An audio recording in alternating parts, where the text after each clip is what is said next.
It's time for Fibber McGee and Molly.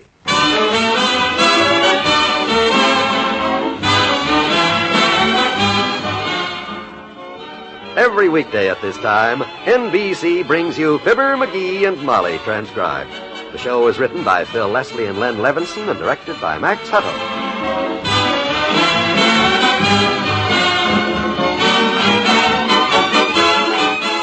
We'll join Fibber and Molly in just a moment. Let's take a look at the future of America. Many changes have taken place in the past dozen years and are continuing to take place. Changes that point to a brighter, more prosperous way of life for all of us. America is growing every day. There are 70% more children under 5 years of age than in 1940. More automobiles than ever before. 72% more vehicles on the highways than in 1940. And new industrial developments have been creating a continuous need for plants, equipment, and materials. This multiple expansion and the miracles of physical and chemical research have resulted in sharply increased needs in many fields. A need for homes and highways, schools and hospitals, new equipment, new factories, yes, even new cities. What does all this mean to you as an American?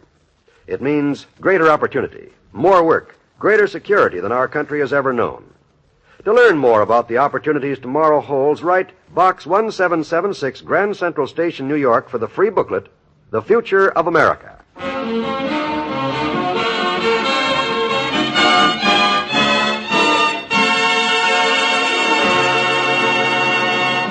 The McGees are downtown. That's all. I don't know any more about it than you do. I'm going into the Chapeau Chateau, McGee. Would you care to come along and criticize the hats I'll be trying on? I better not. Them sales girls get kind of sore at my hilarious cracks. I'll kill some time window shop. I know what I'll do. I'll go find myself a cop. What on earth for? I think I'll take you out for a good time tonight. You don't need a police permit for that. No, but I do need a couple of tickets for the police show. They're staging a big thrill circus out at Flugel Field. Ought to be lots of... Hey, there's a blue coat across the street. I'll just run across and buy a pair of... Don't go that way, McGee. You're crossing in the middle of the block. What'd you say, Molly? Come on over. I can't hear you. Oh, dear. It's too late now. Never mind. Don't come back. So much noise crossing the street, I couldn't hear a word you were saying. What is it, Molly? I was just trying to say... Hey, the cop's walking away. Come on along with me. You can tell me as soon as I got the tickets. Hey, officer! McGee, that's just what I was trying to tell you. You're not supposed to cross in the middle of the block. It's too late now. We're almost across. You see? Hey, officer, wait a second. I'm waiting, mister. We'd like to buy a couple seats for the police show tonight. How much are they? They're $1 in the stands and $2 in the reserve sections. Give me 2 in the stands, bud. Here you are, $2. What time does it start, officer? 8 p.m. Here are your tickets. Thanks. Now, if you'll give me your names and addresses. Mr. and Mrs. Fibber McGee, 79 Wistful Vista. McGee, 79 Wistful Vista. That's it. Okay, here are a couple of more tickets for you two. Oh, thanks, bud. What are these? Must be a drawing or a lottery or something, McGee. Unfortunately, no. These are citations for you two to appear in traffic court tomorrow for jaywalking across the street just now. Jaywalking? I warned you, dearie. Well, of all the ungrateful talk about biting the hand that's feeding you unthankful short memory ingrates I ever seen, why, the only reason I dashed over here was to buy 2 seats to your stupid little amateur cornball police benefit. Sorry, I can't help what you broke the law for. You broke it, that's all, and the law's the law. Well, how do you like that? Of all the dirty rotten. Here's your tickets back to your little Penny Annie minstrel show. Oh, it's not a minstrel show. It's a big-time thrill show. Why? They're going to crash 2 cars head-on. Man dives into a barrel of gasoline from 100 feet. All kinds of spills and chills. I wouldn't go now if they had 2 wild horses, each chained to one of your heads. Give me my money back. Oh, I can't do that. The show tickets have already been torn out of the book. I can't take them back. Then, for heaven's sakes, take back the jaywalking tickets. I can't do that either. Oh, am I burned? You're going to hear more about this, Buster. What's your name? It's here on the bottom of the citation. Oh, yes, Costello. You'll hear about this, bud. Come on, Molly, let's go. Right, and the next time we... No, McGee, not that. Now, what's the matter? Don't cross in the middle of the block again. This big Lugan is just itching to give us another pair of tickets. I'm sorry, force of habit. All right, we'll go to the corner this time. But I'll get even with him and the whole dad-ratted police department for this. The law's the law, he says. Ha! I'll bet I can dig up so much law the Statue of Justice won't be blindfolded, she'll be pop-eyed.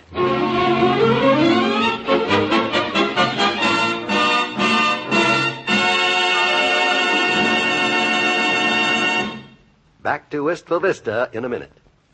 It's an amazing sensation. The music sounds as if the musicians are actually in your living room. Yes, that's the superb realism you get with RCA Victor's new orthophonic high-fidelity Victrola phonographs. Remember these 4 words. New orthophonic high fidelity. They're important. They mean a wonderful new kind of sound reproduction with extra power, extra clarity, extra sensitivity, and extra wide range.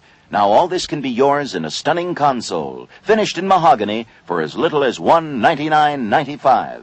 That's little enough. But lower still is the price of the smart compact table model.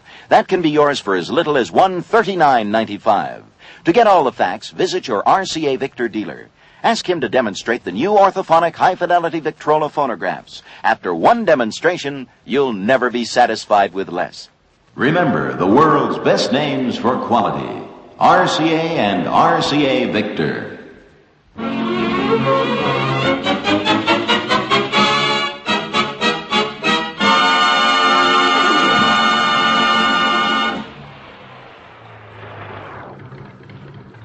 My, we were lucky to find a place to park this close to the entrance. Yeah. Well, come on.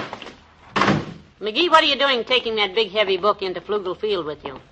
Are you going to read all through the police benefit? It's a thrill show, you know. Yeah, I know.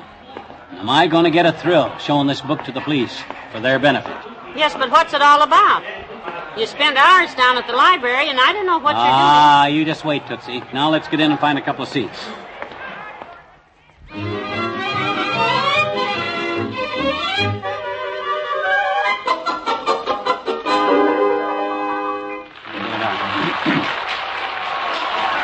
Come on, Molly. It's all over except the grand finale. Come on, old-timer.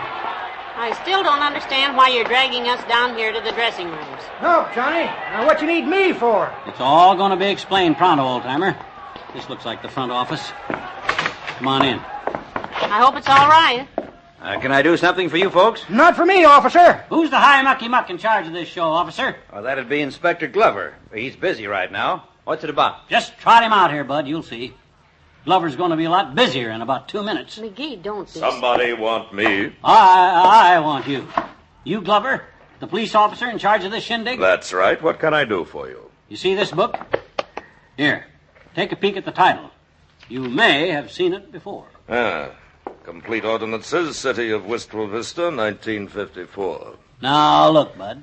I've been sitting up there in the stands with this book, watching this alleged show of yours, and I found this place is a hotbed of law violations. Jerry, what are you talking about? You guys ought to be ashamed of yourselves. Sworn to uphold the city laws, and a worse pack of violators I never set my eyes on. I don't know what you're driving at, mister, but... I'll tell you what I'm driving at, but I want a bunch of people arrested and locked up right now, tonight, including you. What? McGee. I gotta go now, Johnny. Way past for bedtime. It's been fun, but it ain't anymore, so... You stay right here, old-timer. I brought you for a witness. No. Now, let's not get silly, mister. If you're looking for trouble... Oh, silly, eh? This show of yours busted every city ordinance for 14 pages, and you think it's silly, huh? Let me tell you, the newspapers won't think it's silly, Glover. I got the Gazette behind me on this thing. What, the Gazette? Let him off with a warning, Johnny, and let's go home. First of all, Inspector, where's your permit to hold this show in the first place? Permit? I don't know. Somebody must have taken care of it. It wasn't displayed at the main entrance, the way subsection D3 of paragraph 12 of Ordinance 5224 Old Series says you got to do. Slauson, didn't you get that permit? Oh, who? Me, Inspector? Well, I thought you were taking care of it. Aha, I was right. Oh, well, we'll take care It's of too it. late. You're subject to a fine up to $1,000 and jail for no more than a year. Old-timer, you witnessed the so-called death dive of Professor Hugo Swan out there, didn't you? You mean the feller who climbed the 100-foot ladder and leapt into the barrel of water with the burning gasoline around the edges? What's wrong? Didn't he have his diver's license on him?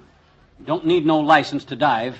But when he lighted that gasoline, where was the fireman? What fireman? This is a policeman's show. Look in the book. Ordinance 4788, Section 8, Paragraph 2, in the new series. Says, a member of the fire department must be present when an open flame is lit where people gather for public entertainment. You'll get another 6 months for that, Glover. You know, dearie, I'm beginning to enjoy this. Well, that was just an oversight, of course. We've been pretty busy. Don't interrupt, Glover. I'm just getting started. How about that comic act where the 13 clowns all got out of the same bed? Well, what was wrong with... Were the sheets on that bed 7 feet long? Law says bed sheets in a hotel, inn, or public gathering place must be at least 7 feet long. Not to mention 13 people sleeping in one bed, violating the health laws. And very superstitious, too. Not very funny either. And that spectacular crash of 2 cars. Boy, have I got you there. Do you realize them cars were drove without any license plates and had only one headlight between them? And where were their brake inspection certificates? Anything else? Yes, sir. According to the Vehicle Code, Section J9, in any accident where there is serious damage, a statement must be taken by the police from each witness to said accident. Glover, 3,000 people saw that pile up. I want a written statement from each and every one of them on file at police headquarters no later than 9 o'clock tomorrow morning. What? Oh, no, McGee. Don't forget the Wistful Vista Gazette is backing me on this. The law is the law. By George, we're going to enforce it to the letter of it. Yes, that's exactly what Officer Costello said this afternoon when we crossed the street to buy police show tickets, and he gave us tickets for jaywalking. Well, I'm beginning to see it now. Wait just a moment. Did that numbskull Costello do something so ill-advised, so ungracious... And disgratitudinous, too. Well, you just leave him to me, Mr. McGee. Have you those citations with you? Oh, well, hand them here. Thank you. Now, just forget them. Dismiss them from your mind. Forget everything, eh? Shall we? What say, folks? Well... Oh, go ahead, McGee. Forget and forgive. Okay, Glover. I'll do the big thing. Come on, Molly. Come on, old-timer. Let's get going. I'm ready. So long, Inspector. I'm coming. McGee, what's your hurry? Shh, wait till we're outside. Now, what's the big rush? It just came to me why we were able to find a parking place right in front. We're parked alongside a fire plug. Come on, let's get out of here.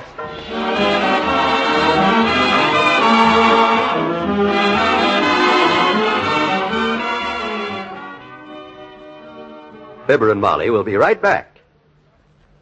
If you're going to be out for a Saturday spin in the family car this weekend, there's a program designed just for you. Have you heard about it yet? It's called Roadshow, and it features Bill Cullen as host with the kind of music you like, plenty of highway and weather reports for your vicinity, wherever you happen to be, and lots of that light Cullen humor. It's a pleasant way to spend Saturday, whether you're at home or in your car. Try Roadshow. Another highlight of your weekend listening is the Big Preview, where you get a chance to hear the latest records premiered. All your favorite bands and vocalists on the Big Preview. Also in your Saturday lineup is the nationwide favorite for many years, Grand Ole Opry.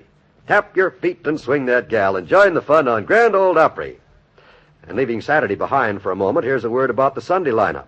Dave Garroway is waiting for you Sunday evening with another big 2-hour program of music, news, and interviews. Top off your weekend by spending Sunday with Garroway.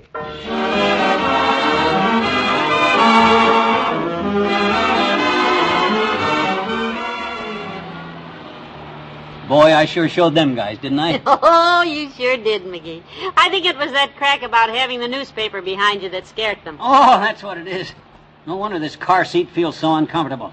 Forgot all about the dead red thing. Forgot about what? Having the newspaper behind me. Yeah, take that folded-up Gazette out of my hip pocket, will you? Oh, gladly. Thanks. Good night. Good night, all.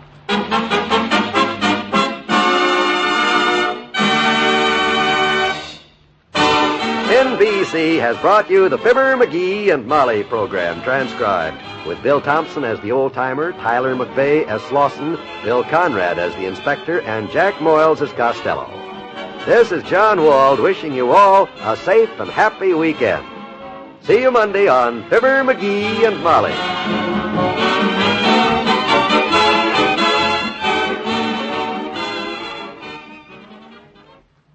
Hear the issue of the day discussed on Heart of the News tonight on the NBC Radio Network.